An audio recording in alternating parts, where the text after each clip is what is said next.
guys, gusto ko nga papasalamat sa nabigay sa akin ng sewing machine. Si Ma'am April's Life TV. Thank you so much po and God bless you po.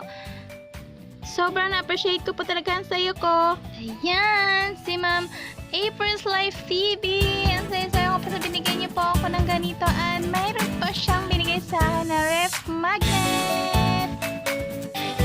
Sobrang tanggap ko siya bilang regalo pa sa Christmas. Happy New Year. Pang birthday ko na rin dahil January 16 ang birthday ko. Thank you so much.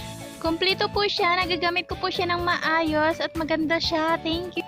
Sobrang blessed ko po talaga, Ma'am April. And God bless you po. Ingat po kayo palagi. Thank you so much. Shoutout na rin po kay Ma'am MGR Official and MGR Farm. At sa pinsan ko si Ate Bing at Orion Bagasina. Shoutout sa'yo. Ate Aki Rider. Shoutout din po sa inyo. And Lawis TV. Shoutout din sa inyo po.